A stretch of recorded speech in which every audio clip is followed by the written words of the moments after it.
School leave விட்டாலே நமக்கும் ரொம்பவே ஹாப்பியாக இருக்கும். குழந்தைங்க நம்ம வீட்லேயே இருப்பாங்க.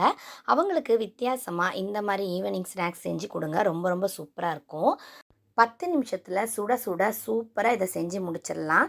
எப்பவும் ஒரே மாதிரி ஈவினிங் ஸ்நாக்ஸ் செஞ்சு அலுத்து போச்சுன்னா இதை ட்ரை பண்ணலாம். லஞ்சு முடிச்சதுக்கப்புறமா ஈவினிங் ஸ்நாக்ஸுக்கு சுட சுட டீயோட இதை வச்சு சாப்பிட்டு பாருங்கள். அவ்வளோ டேஸ்ட்டாக இருக்கும். எப்படி செய்யுதுன்னு பார்த்துடலாமா? ஒரு பெரிய பவுல் எடுத்துக்கோங்க. இதில் 2 கப்பு மைதா மாவு, 1½ ஸ்பூன் மஞ்சத்தூள், 4 டேபிள் ஸ்பூன் சுகர் சேர்த்துக்குங்க. இப்போ இது எல்லாத்தையுமே ஒரு முறை மிக்ஸ் பண்ணிக்கலாம். நல்லா மிக்ஸ் பண்ணதுக்கப்புறமா கொஞ்சமாக தண்ணி ஊற்றி நல்லா கலந்துக்கலாம். தண்ணி கொஞ்சம் கொஞ்சமாக ஊற்றி கலந்துக்குங்க. அப்போ தான் ரொம்ப தண்ணி ஆகாமல் இருக்கும். இப்போ கூட கொஞ்சம் தண்ணி ஊற்றி நல்லா மிக்ஸ் பண்ணிட்டோன்னா இந்த மாதிரி திக்காக பேஸ்ட் மாதிரி உங்களுக்கு கிடைக்கும். இப்போ இதில் ஒரே ஒரு ஏலக்காவை தட்டி சேர்த்துக்கிறேன். நல்ல மணமாக இருக்கும். ஒரே ஒரு ஏலக்காவை இதில் சேர்த்து நல்லா மிக்ஸ் பண்ணிக்கலாம். இப்போ இது கூட சமையல் சோடா இருக்கு இல்லையா, ஆப்ப சோடா, இதில் கொஞ்சமாக சேர்த்துக்கிறேன். 2 டேபிள் ஸ்பூன் அரிசி மாவும் சேர்த்து நல்லா மிக்ஸ் பண்ணிக்கலாம். தண்ணி எதுவுமே சேர்க்கக்கூடாது. மிக்ஸ் பண்ணிங்கன்னா நல்லா இந்த மாதிரி கன்சிஸ்டன்சியில் திக்காக உங்களுக்கு கிடச்சிரும். இப்போ மாவு ரெடி ஆகிடுச்சு. இதை எடுத்து அப்படியே ஓரமாக வச்சுக்கலாம்.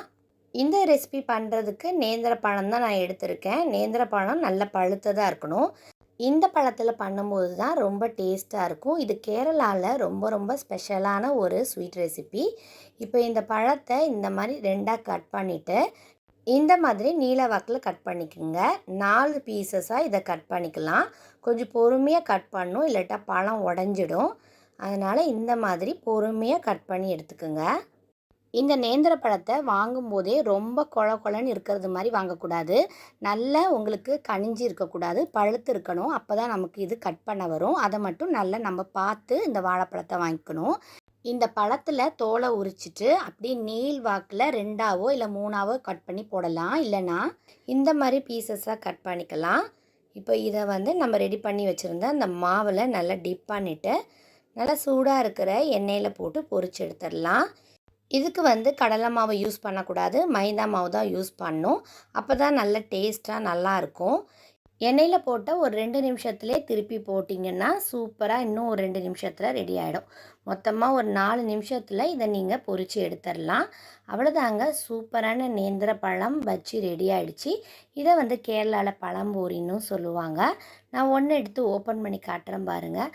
சூப்பரான கலரில் நல்ல மணமாக இருக்கும். இதை ஓப்பன் பண்ணும் போதே பாருங்கள் எவ்வளோ சூப்பராக இருக்குன்னு. இது சாப்பிட்றதுக்கு அவ்வளோ அருமையாக இருக்கும். நல்ல மழை பெய்யும் போது சுட சுட டீக்கு இதை சூடாக சாப்பிடும்போது அவ்வளோ டேஸ்ட்டாக இருக்கும். ரொம்பவே சுவையான இந்த நேந்திரப்பழ பஜ்ஜியை ஒரு முறையாவது நீங்களும் ட்ரை பண்ணி பாருங்கள். பாய்.